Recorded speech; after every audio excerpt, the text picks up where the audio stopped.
Jeff, please sit down.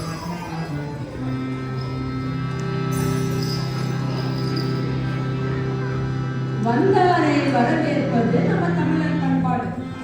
அந்த விதத்துல இந்த நிகழ்ச்சிக்கு வந்திருக்கிற அனைவருக்கும் வந்தனத்தையும் வாழ்த்துதலையும் வந்தனத்துடன் தெரிவித்துக் கொள்கிறோம்.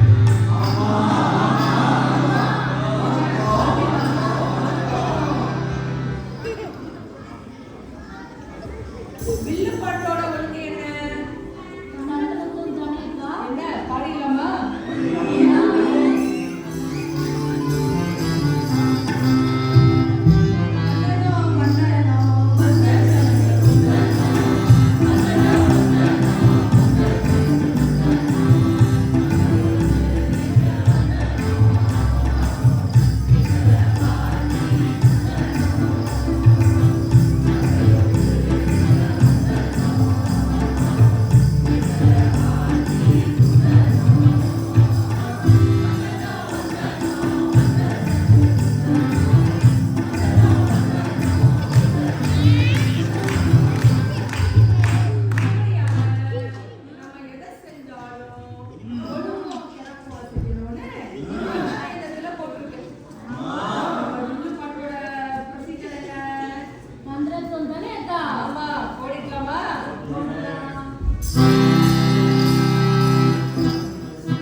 ஒரு சந்தேகம்.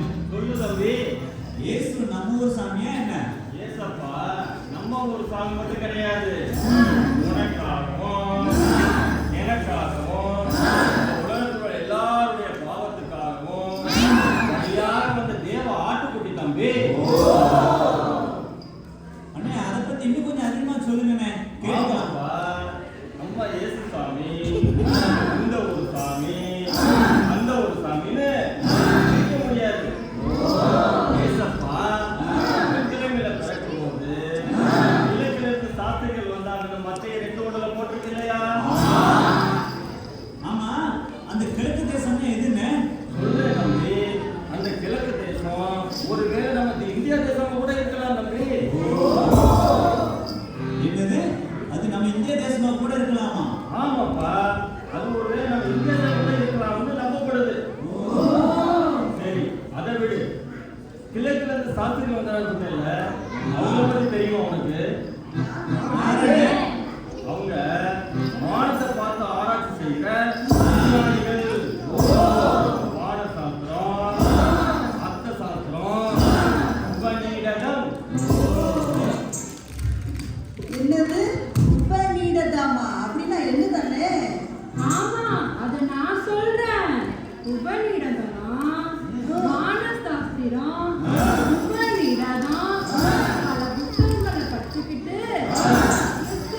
சில்க் ரோடுனா சில்க் இருக்கும், மவுண்ட் ரோடுனா மவுண்ட் இருக்குமா என்ன? யாரப்பா உனக்கு இப்படி எல்லாம் கேள்வி கேட்க சொல்லி கொடுக்கிறா? ஆனா அந்த காலத்துல சீனர்கள் சாலமோன் காலத்துல பட்டுநூல் வியாபாரத்துக்காக அந்த ரோடத்தான் பயன்படுத்துறாங்களாம். அதனால நான் அந்த ரோட்டுக்கு சில்க் ரோடுன்னு வந்திருக்கு. எனக்கு ஒரு சந்தேகம். உனக்கு சந்தேகம் வரலனாதான் பிரச்சனை. சொல்லு வழக்கம் போல நான் சொல்றேன். வானத்துல எத்தனை நட்சத்திரம் இருக்கும்? அப்ப எப்படி குறிப்பா அந்த ஒரு நட்சத்திரத்தை பார்த்து எல்லாரும் போனாங்க? அப்படி கேட்பா. வாழ்க்கையிலே உருப்படியா ஒரு கேள்வி இன்னைக்கு தான் கேட்டிருக்கேன். ஆனா அந்த நட்சத்திரம் சாதாரண நட்சத்திரம் கிடையாதுமா. இந்த உலகத்தை ஆள போற ராஜா பிறக்கிறான்னு ஒரு பெரிய வால் நட்சத்திரம் ரொம்ப பிரகாசமா தோன்றி இங்க சாஸ்திரிகளை கூப்பிட்டுட்டு போய் இயேசு ராஜா பிறக்க போற ஊர்ல கொண்டு போய் விட்டுச்சா. சூப்பர். அப்போ அவங்க உடனே இயேசுராஜா பிறந்த இடத்தை கண்டுபிடிச்சிட்டாங்களா என்ன?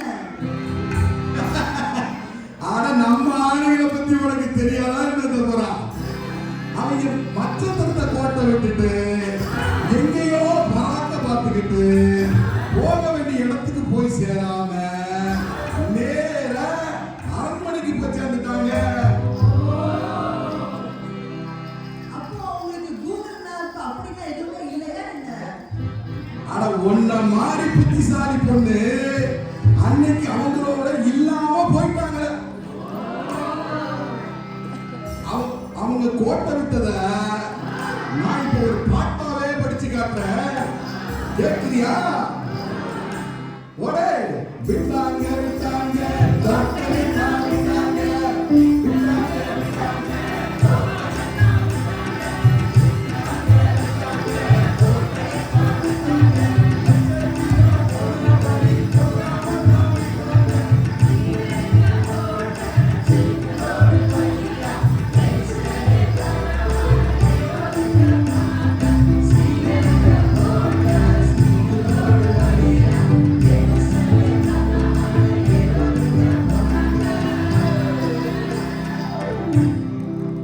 நட்சத்திரத்தை கோட்டை விட்டாங்க. சரி, ஏன் ஏழு ராஜா கிட்ட போகணும்?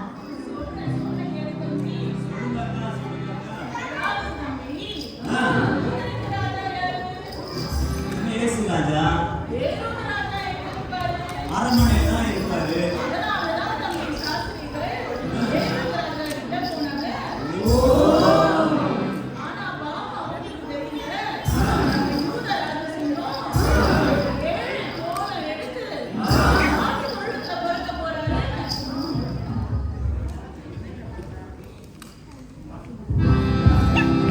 ரொம்ப சுவாரஸ்யமா இருக்கு. போக அதிகமா கேட்கலாம். கொஞ்சம் சொல்லுங்கக்கா, கேட்கலாம்.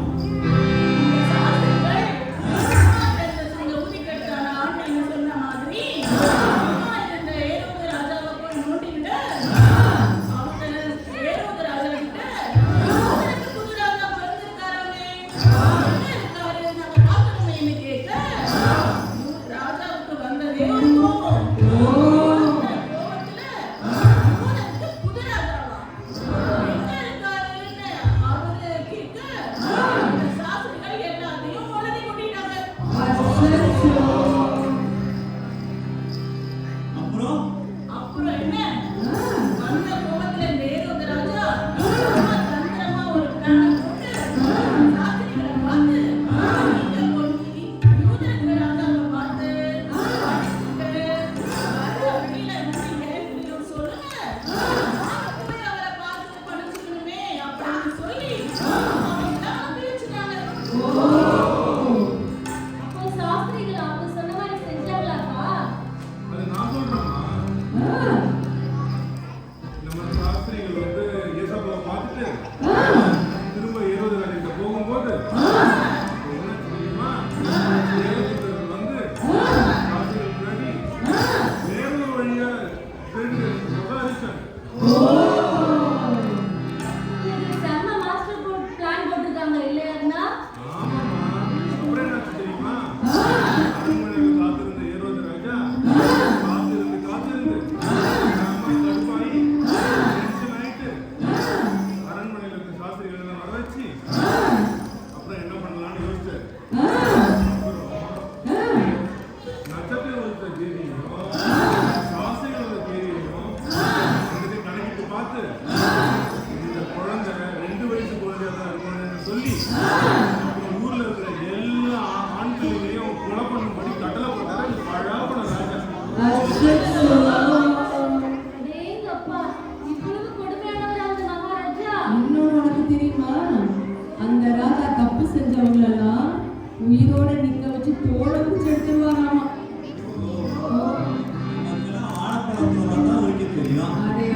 போன ராஜா செஞ்ச கொடுமைய நாம ஒரு பாட்டாவே படிச்சு காட்டிடுவோமா?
ஆமாண்ணே, இந்த 2 வயசு குழந்தைங்க ஏரோது ராஜாவுக்கு மனசாட்சியே இல்லையா?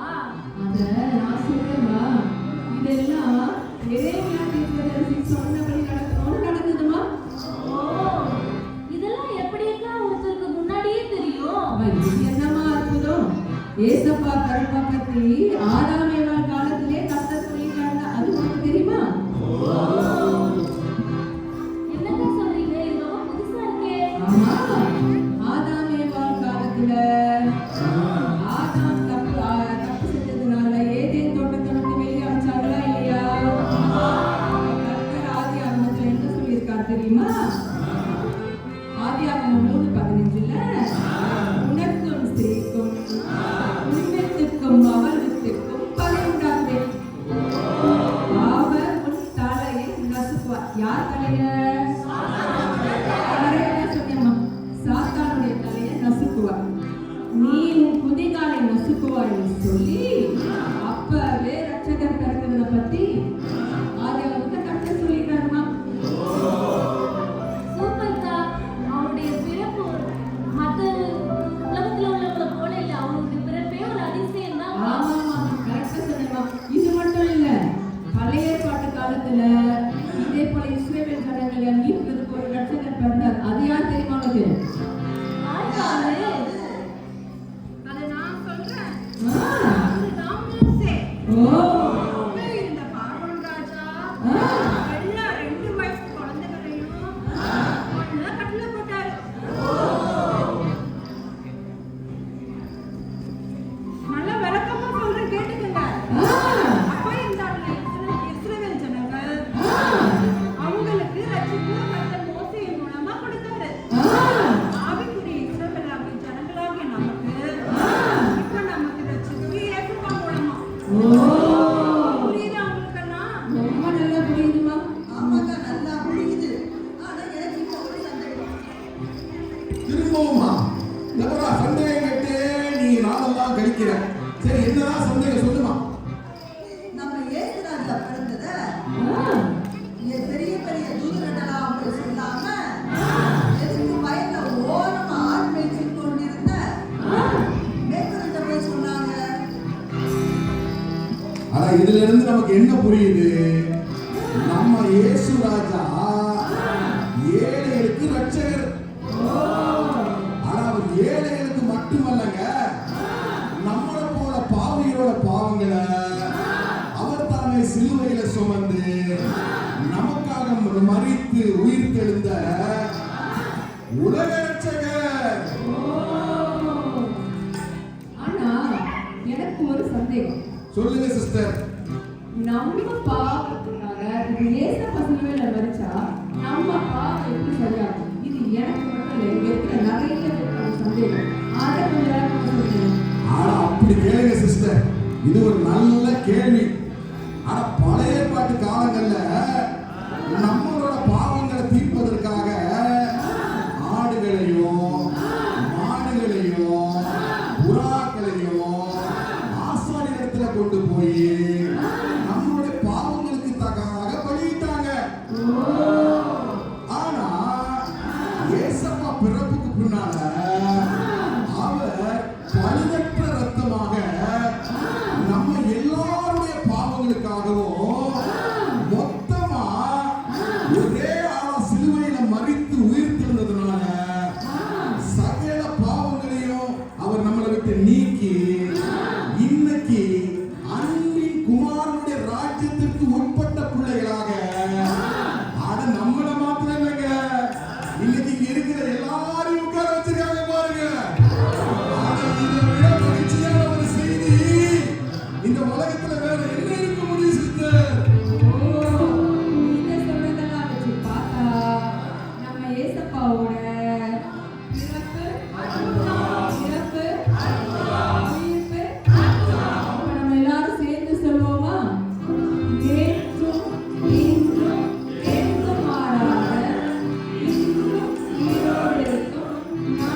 பார்த்துக்கலாம்னு இருக்கிறோம்